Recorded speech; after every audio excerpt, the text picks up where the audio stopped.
The mind versus the brain and the nervous system and AI. So, are the mind and the brain the same thing? Let me know what you think, either in chat or in the comments. So, this is about neuroscience and what you can do beyond neuroscience. Also, I'm going to talk about the negative effects of AI on the mind and the brain. And I'm going to talk about one of the main abilities that the mind has that the brain doesn't have, because the mind is part of the energy body.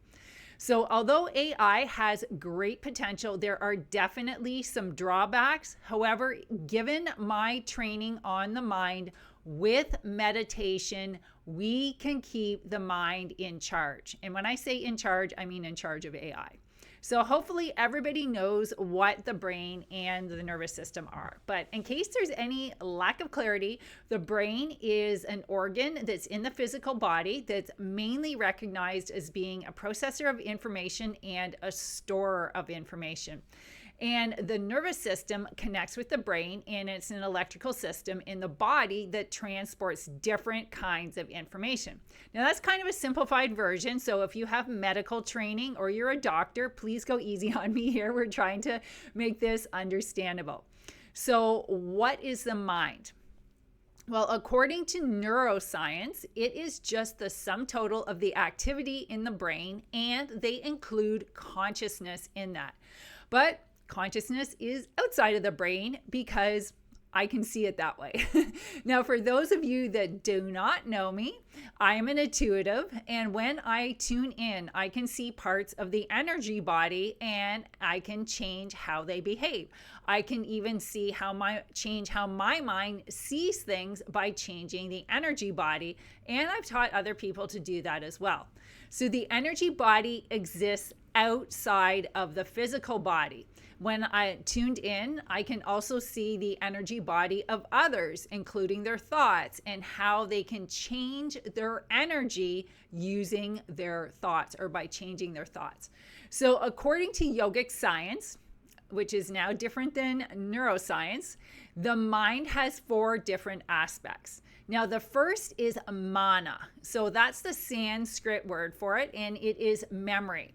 Now, one very important aspect of mana is it doesn't exist just in the brain. It exists across the entire body. So the entire body has memory, which is distinct from intellect. And which is the next thing that we're going to talk about. So in neuroscience, intellect is part of the brain, and they include memory in that. So the next aspect, again, is intellect. In Sanskrit, the word for that is buddhi. So in yogic science, intellect is seen as a function of the brain, at least as far as the intellect has aspects that are unconscious. Okay, so once unconsciousness has been brought to consciousness, so there is no unconsciousness anymore, at least to the level of the 3rd dimension. By the way, this is entirely possible. I have trained multiple people to do that.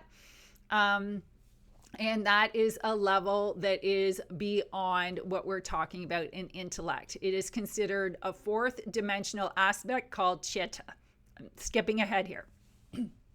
Now, buddhi is the root word of Buddha, which is an awakened one, and one who has brought their intellect into consciousness. So there's no unconsciousness, or at least to the level of the 3rd dimension, at least as far as Earth is concerned.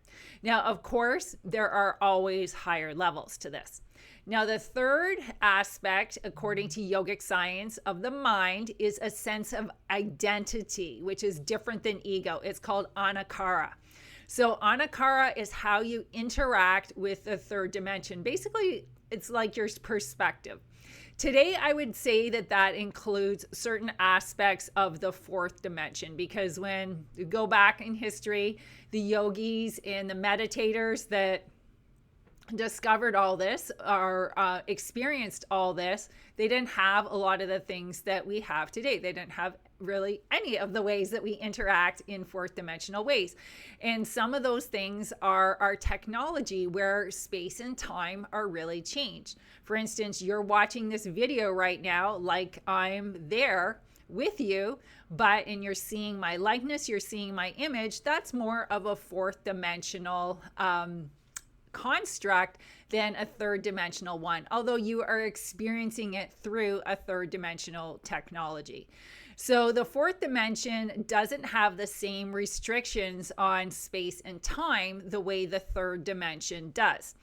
And with technology, and even if you go beyond technology to use your mind, you can interact with higher dimensions more and more. Now, we also know that there's a lot of people that can communicate or see things in other dimensions other than the third dimension. Hopefully, they're all positive. But again, that takes focus and training to ensure that that's true. And that is the third aspect. Now, the fourth aspect of the mind is called chitta. And chitta is cosmic intelligence. Yes, at times it can be funny. So neuroscience kinds of includes this, but only to the extent that it interacts with the physical. Chitta is a mind without memory. And until you've had that experience, that might be kind of hard to contemplate or understand. So chitta is always on. It does not require you to be awake. It does not require you to will it in any way. It is always on and always there. So chitta connects you to your consciousness, and your consciousness is bigger than just the part that is connected to you and focusing on the physical body that you're in. Chitta connects you to consciousness much greater and much vaster than your physical experience. So my personal experience of chitta is that you can be in a space of no space and no time. And I say space because you can still be aware of yourself as a point in a physical body, but you can also go beyond that, where space and time become very difficult to describe in our physical understanding. I've also done things like go to places or go to times that are different than our current place and time, or the current place and time where my body is located. And I've certainly observed things, whether they're myself or other people, that are what would be considered future in this life or in other lives that maybe in the future or maybe in the past. And I've also observed things that later in this life turn out to be true. And I've observed things that are potential futures in this life where they have a very low likelihood. I don't see how they could come true given the choices and decisions that I made, although they had a very high potential at the time that I saw them. So neuroscience sums up the functions of the brain, including consciousness and cognition, whereas yogic science understands the mind beyond the physical connection to the brain. I'm not saying that neuroscience doesn't do that, but it's much more physically focused in terms of what the mind is. So neuroscience says train your brain, but yogic science says train your brain until you are able and ready to train your mind. And it is relatively easy and straightforward to train your brain if you're dealing with things from this light. But once you're dealing with chitta, you can train your mind to work so much faster than just working with the brain.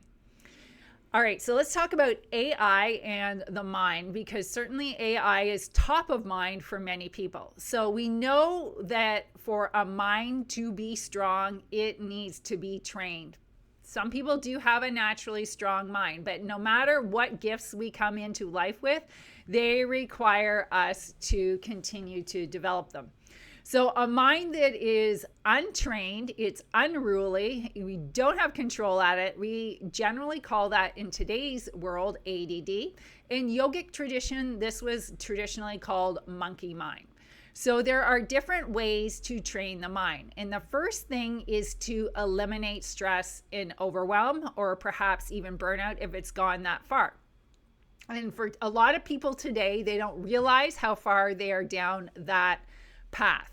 A recent study from 2025 showed that 2/3 of people in America are displaying signs of burnout. So it's not getting any better. By the way, that's very easy to stop if you know the 5 practices that stop that, and it takes minutes per day. It's not very hard to do.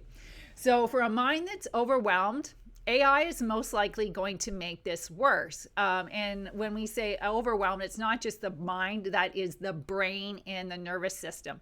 Because in general, what we have seen is that the more technology people use, the higher the rates of stress, overwhelm, and burnout. And the earlier in life they've had exposure to large amounts of using technology without practices that reset the brain and nervous system, the higher the incidences of stress, overwhelm, and burnout. So if you don't have control over that, AI can influence you very easily, as can other people with very strong minds. In fact, that can happen to you anyways. Almost everybody that I have ever trained that is going beyond mental health to actually work with the mind, and I mean mental health as neuroscience defines it, I've had to teach them some aspect of how to control the mind to keep out the influence of other people and occasionally technology. So one of the big concerns we have going forward is the field of AI, and I mean literally the field that it generates. AI can influence you because it is a field. All electronics are a field. Our brains, our nervous systems are a field. Our mind and our energy body is a field. It's an electrical system that carries information. So I can make electronics go on and off just with my mind. I used to be taking an expert level meditation class, and my meditation teacher couldn't keep the electronics on because her mind was so strong, and the field that she was creating was overpowering the electronics.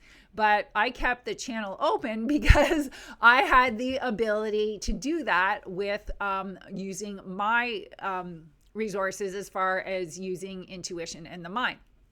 So if you want to be in control of your mind, even around AI, you have to have a trained mind. So you, first of all, you can stop the influence, but you also know when you're being influenced, and you can rectify that so that you stay in control. So as AI gains popularity, I think one of the most important things we're going to have to do is train the mind, whether that's neuroscience or you go beyond that to yogic science, the definition of chitta, and the other aspects that you can use of the mind, which I call a high performance mind. So if you'd like to learn more, I'd love to hear from you. You can message me on LinkedIn.